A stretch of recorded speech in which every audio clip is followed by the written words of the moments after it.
President Muhammadu Buhari's trip to France has been characterized by high-level meetings with world leaders and global business leaders, all in an attempt at attracting, among other things, debt relief to Nigeria and Africa. Has it been worth the effort? Why not? Says Minister of Foreign Affairs Geoffrey Onyema at the sidelines of the France-Africa Financial Summit. But there are those who believe that the Nigerian leader may end up not getting most of the things that he wants from this summit. The argument is hinged on the fact that France's role in the internal affairs of African countries, particularly those around the Sahel region, which includes Nigeria, has not been squeaky clean. Well, joining us now to further interrogate this unique relationship, analyze the Israeli-Palestinian conflict, as well as revisit the dire security situation back home in Nigeria, is Professor Bolaji Akinyele, Professor of Political Science and International Relations, former Minister of External Affairs, and one-time Director General of the Nigerian Institute for International Affairs. Welcome to the program, Prof. Good morning. Good morning, Dr. Abati. Prof, thank you very much, sir, for joining us today on the morning show. Very quickly, the France-Africa Financial Summit has just been concluded. At that summit, France expressed a lot of support for Africa in terms of debt cancellation, and also provided support for Sudan. And a lot of people have been skeptical about the relationship between France and Africa, particularly the value of this regular summit that France holds on African issues. But what's your take, Prof? Do you think that France is necessarily progressive and altruistic, or that there are aspects of this relationship that we need to worry about? First of all, thank you for having me on your show. Good morning, Tundra Abiola. Good morning, Mr. Hosseini. Good morning, sir. It's as someone who, for over the past 30 years, has been advocating the concept of concert of medium powers, and who, when he had the opportunity as a minister to actualize that concept, he did take steps to do so. Nobody will, I think, expect me to look favorably on what I call the attempt to cut Africa, even though globally, but sectionally, into Chinese followers, Japanese followers, French followers, and where will it all end? Because the Chinese summon a meeting of African leaders annually. The Japanese started doing so. The French are doing so. And I mean, I look askance at African leaders showing up. It's like the chief summoning his sub-chiefs to come and report on what is happening in their countries. I opposed it when the Chinese started it. I raised my voice louder when the Japanese followed, and I am even more opposed with the French summoning their own, not even their own former African countries. At least the Commonwealth does so. But then the Commonwealth is restricted to former British colonies, except one or two. So that is justifiable. If the French limit their activities to summoning their former French-speaking colonies, I won't raise any objection to that. But they have expanded it to now include all African countries. Our president was there. Cyril Ramaphosa from South Africa was there, and he is getting a bash from the South African press. France is the last country to be regarded as a friend of Africa. Dr. Abati, if you recall, about a year ago, there was a lady who was the AU ambassador to Washington who was sacked on French insistence because she exposed the way France exploits, not exploited, exploits its African territories. Do you know till today there is a colonial tax that France exacts from its former African colonies? And that runs into billions of dollars. We're not talking about peanuts. So France is one of the problems of Africa. How could it then become part of the solution? First of all, let it cancel the colonial tax. Free its former French territories from paying that humongous tax every year. And that's in addition to all the things that France took out of Africa when she was a colonial master. Number two, French fingers are dripping with blood for their support for various terrorist groups in Africa. I served on a Boko Haram committee, and we had evidence of surreptitious helicopter flights into villages in Nigeria. What wasn't clear was who was sending in these helicopters in the dead of night. Some people accused at that time that it was the Nigerian Air Force that was responsible. Some people said it was the Jonathan government that was responsible. We checked with the army and they said they have no facilities for night flying by their Air Force until two white pilots were actually seen when a helicopter crashed. Villagers don't lie. People in the urban centers may lie. Villagers don't lie. If they said they saw, according to them, the way they would describe it, we saw a plane that had propellers turning around, that was dropping weapons, dropping victuals, and what have you, in Boko Haram held countries. Who was sending this? Why is it that anything Boko Haram does, it is first reported by Agence France Presse, the French news agency? They are usually the first one to report it. And they will even report what hasn't happened, but what's going to happen. Why? Why is the BBC not there? Why is the Voice of America not there? So I don't regard, and I've never regarded France as a problem solver for Africa. So to that extent, I join those who say that what has just happened in France, which incidentally I don't understand. There used to be an annual French-African summit.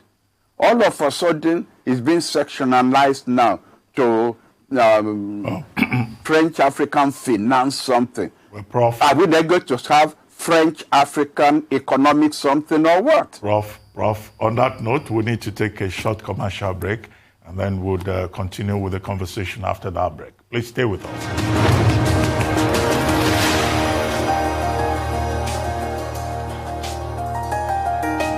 Welcome back to the morning show here on the Arise News channel. Our guest is still Professor Bolaji Akinyele, Professor of Political Science and International Relations, former Minister of External Affairs of Nigeria and one-time Director General of the Nigeria Institute for International Affairs.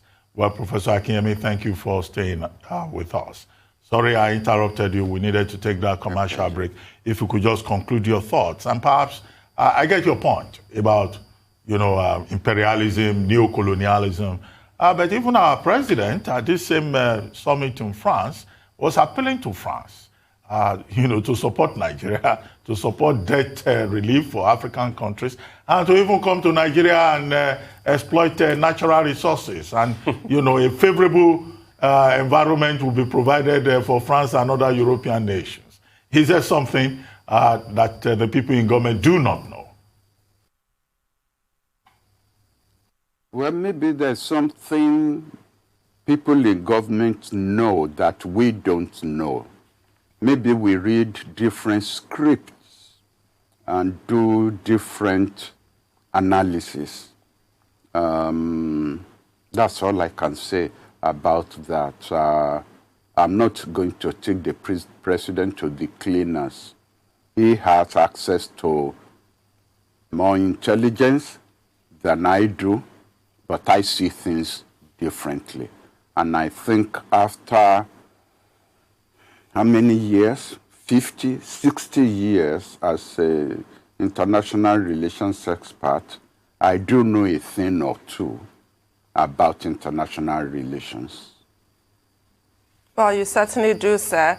It's clear that colonialism is alive and kicking, which brings me to the next issue, the Israel and Palestine clash, or the latest in a string of sad clashes. Now, the United States has used their veto power once again, as is their custom, to block any Security Council, UN Security Council resolution that's critical of Israel. However, President Biden has said that today he expects a significant de-escalation. What are your thoughts on that whole issue, and also the calls that some are making for sanctions to be placed on Israel for what is being described as apartheid towards Palestine?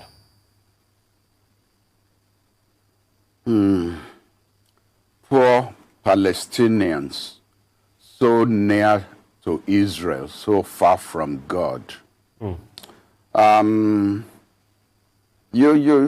Again, you've raised several issues packaged into one. The first is the American angle. Anyone who believes that an American president will go against Israel openly is deceiving himself. Even though there are only 2 million Jews in America, no American politician would dare to oppose Israel. Israel can get away with murder, and it has done, against the United States.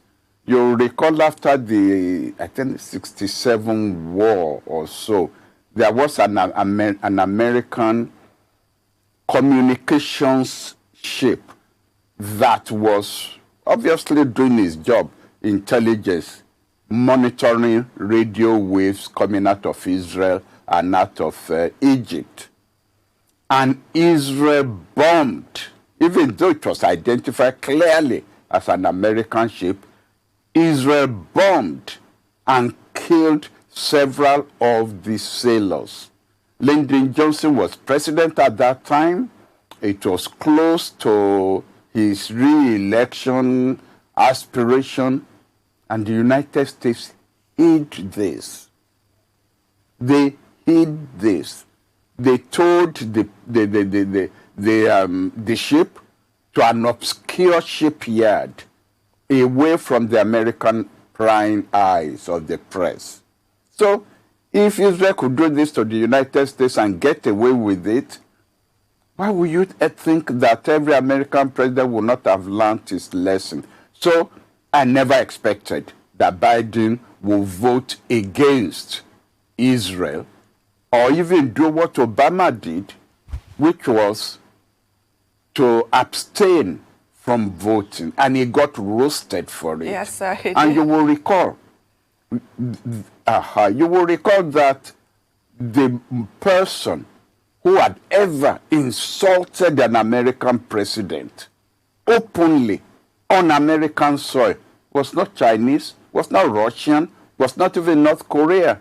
It was Netanyahu, who was invited by the Republican opposition to Congress, and he lambasted their own president there, and they applauded him.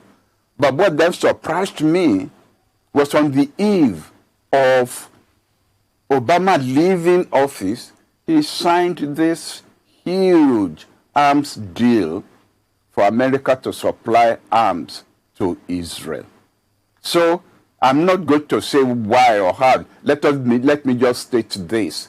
Israel has a hold on the United States. So if anybody thinks the U.S. will go to the UN and vote for something Israel doesn't want, you're kidding yourself. Number two, there's been some demystification of Biden by what has just gone on.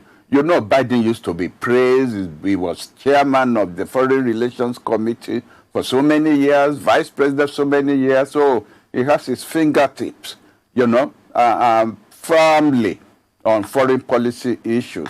But he's not only has he changed his mind from just blaming the Palestinians, but to now carefully telling Israel that is going too far, but never really condemning Israel for what?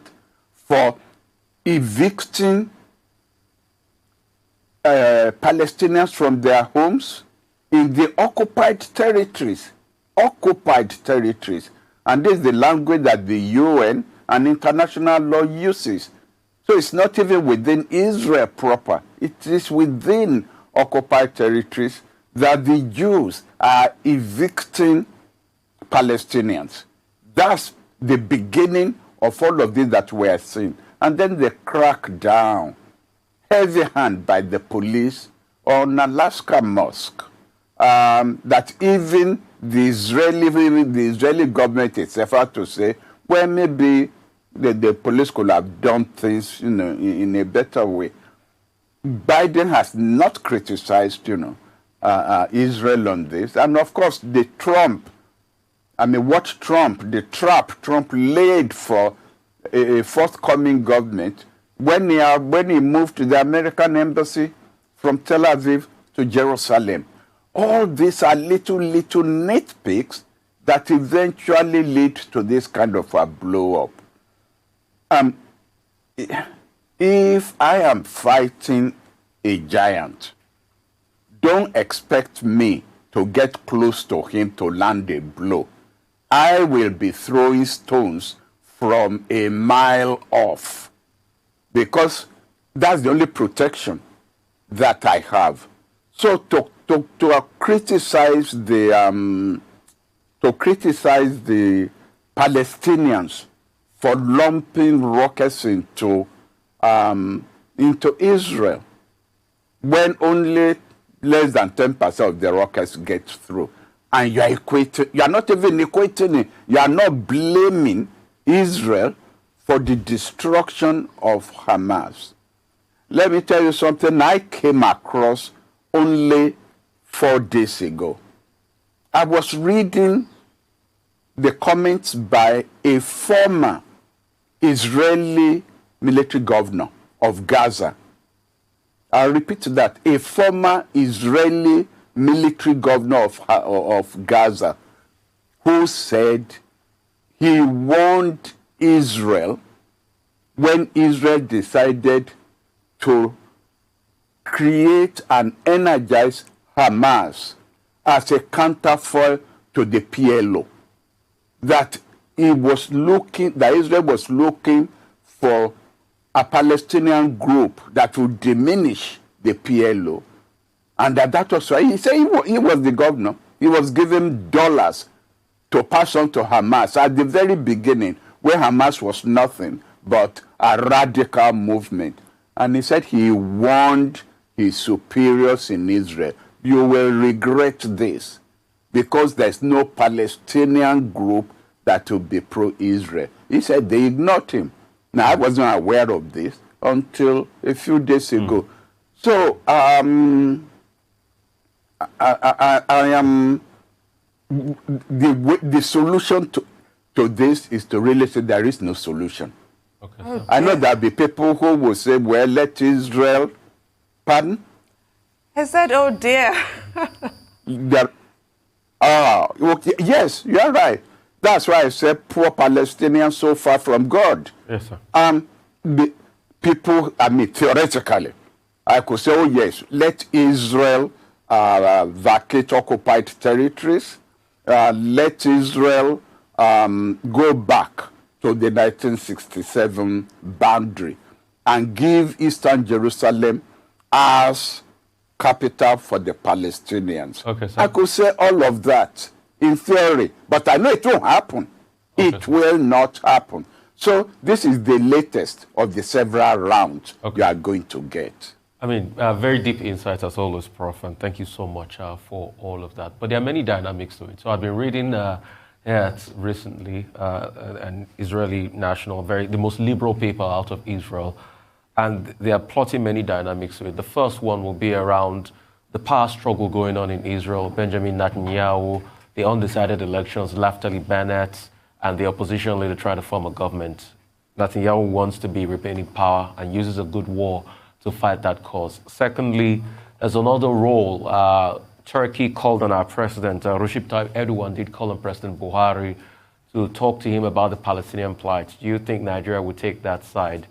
And thirdly, I know it's a lot of questions lumped into one, will be the area of, we keep talking about colonialism. What about the role our leaders have played in aiding and abating colonialism?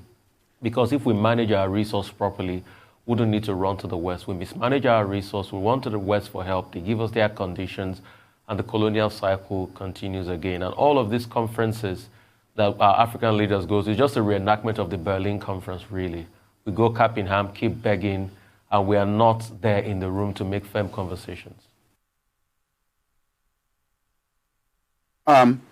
Oseni, you are quite right. Let me answer the last question first. That's easier to answer. I always tell people who ask me that question, I always say, who gave us those leaders? Who gave us those leaders? Oh, you could talk about, but we have elections. The candidates that are presented, are they really our leaders? Are those the choices we had? The choices that we really have always been between our real leaders being overthrown or assassinated, like Thomas Sankara in Burkina Faso, Kwame Nkrumah in Ghana, Patrice Lumumba in the Congo. I could just go on with the list, and I'm sure you yourself, you have the list. I always forget his name. It's in South Africa. He was the leader of the Communist Party in South Africa. Chris Hani. And he was part of the negotiating team.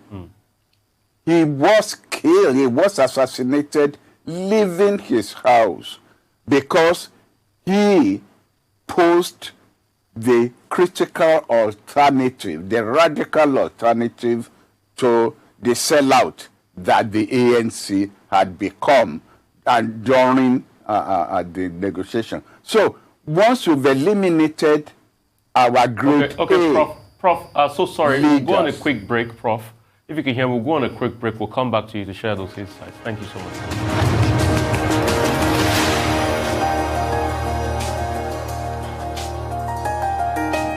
All right, welcome back. We still have Professor Obolaji Akinyele, Professor of Political Science and International Relations, former Minister of External Affairs, one-time Director General of Nigerian Institute of International Affairs.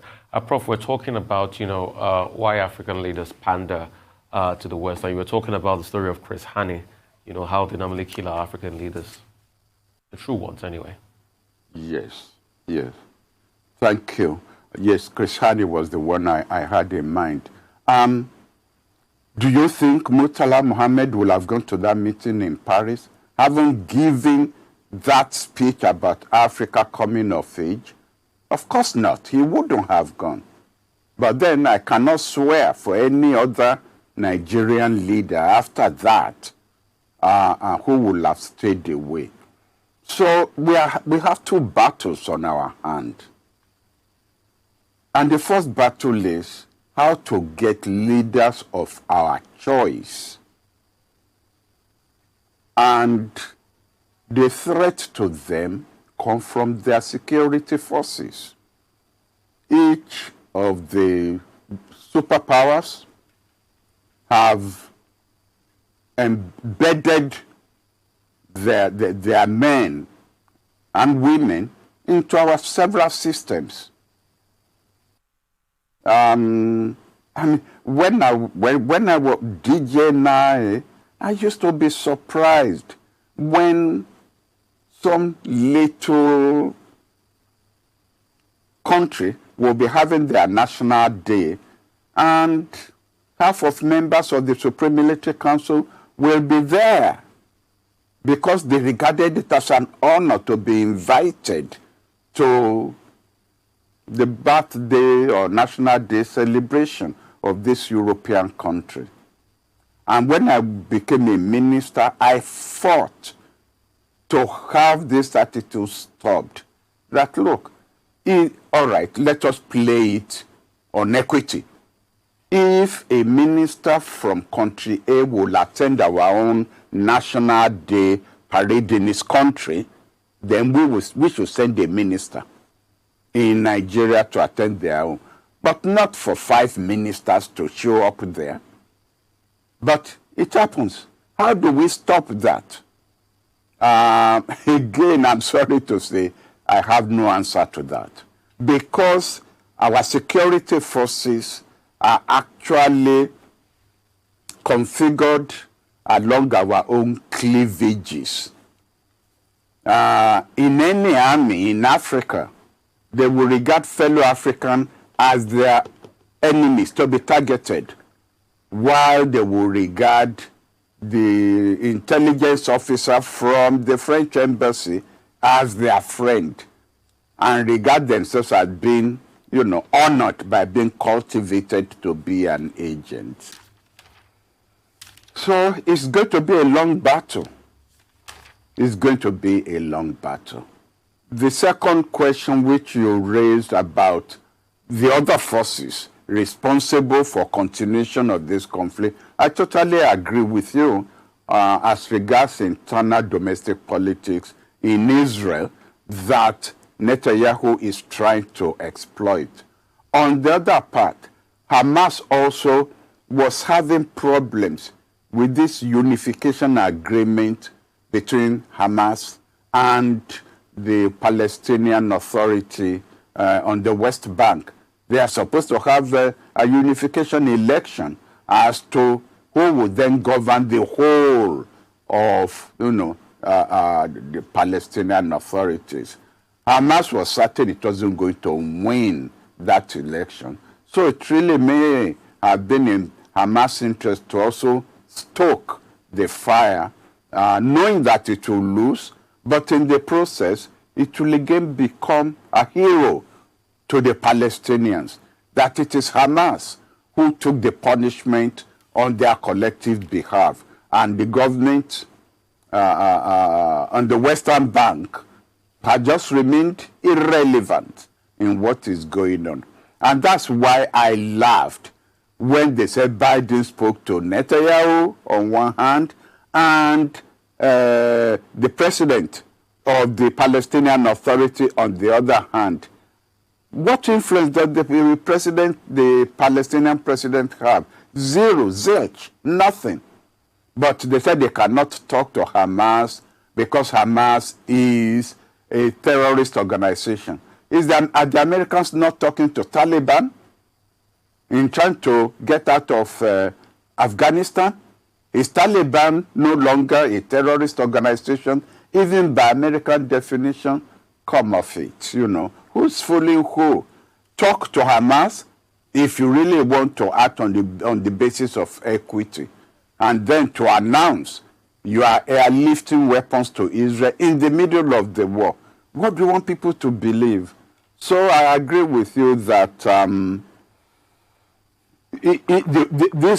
there will be a ceasefire when Netanyahu has achieved his objectives, which are prior to continue as Prime Minister avoid going to jail over his the corruption charges hanging around his head, and finally to have degraded Hamas military capability to a point where Hamas itself is satisfied that, at least it has proved that it's not a paper tiger. Well, Prof, let's come back home here and comment on the security situation in the country. You recall that when President Buhari had that virtual meeting with the U.S. Secretary of State, he was asking that the African Command should be relocated close to the theater of operation, as he put it, so as to help countries within the Gulf of Guinea. They were told Pentagon has said that's not possible because of the cost. John Campbell, Ambassador Campbell, has also said, well, after all, Nigeria opposed the idea in the past. But now we're in a very dire situation, particularly with 2023. Now, this day newspaper today is quoting the chairman of INEC as saying, look, the 2023 elections, future elections are threatened because in the last few months, about 23 offices of INEC have been attacked and nobody knows the end of that. What are your concerns in terms of the security situation? We have just about 2 minutes to go. Okay, if I could just quickly complete your the facts you are putting on the table. Yesterday, the special forces of the United States Navy component landed in Lagos, I believe. They landed in Nigeria, and they'll be here for 2 months. It cannot be for 2 years. I think it was for 2 months, because I was reading the cable just before I came on, to train Nigerian naval forces on land and sea operations in order to secure the coastal areas of Nigeria. So the answer was no to a specific transfer of the command headquarters, but obviously they are picking bits and pieces which they think will be of interest to Nigeria. Obviously, it will be of interest to the United States as well. Nothing goes for nothing. What is happening to INEC, I think, should be more worrying than perhaps we've paid sufficient attention to. Obviously, there is a deliberate policy to destroy INEC and destroy INEC's capability to conduct the 2023 elections. We should be asking ourselves, who are the forces behind this? Because in a way, INEC was supposed to be, and is supposed to be, a neutral electoral force. Whether it has ever been or not is a question for another day. But obviously, there are forces who regard INEC as being critical to the solution of the problem in Nigeria. And they don't think INEC is positively acting in that behalf. So, focus on what is happening to INEC. Focus on the fact that what is happening to INEC is actually all across the board. It's not just limited to one zone in the Nigerian spectrum. I am very, very concerned. They keep saying Nigeria has become a failed state. I won't go that far. But a situation where non-state actors are operating in all the 6 zones of Nigeria and are operating with impunity, aided and abetted by foreign security forces who obviously are better trained, better armed, have better intelligence than Nigerian forces who may be doing their best, or their incompetent best, somebody may want to put it. It leaves us worried. It diminishes our capability to say no to insults. It diminishes our capability to be the voice of Africa that we should be. Let us not forget our vision, and let us not forget where we think we should be going. And when we are not going there, let us ask ourselves why, and let us then look for solution. But to go in for ignoring or downplaying negative forces and regard people who are drawing your attention to it as enemies. When heavens fall, we'll all be here. Well, on that note, Prof, we would like to thank you very much for joining us on the morning show today. Thank you very much indeed.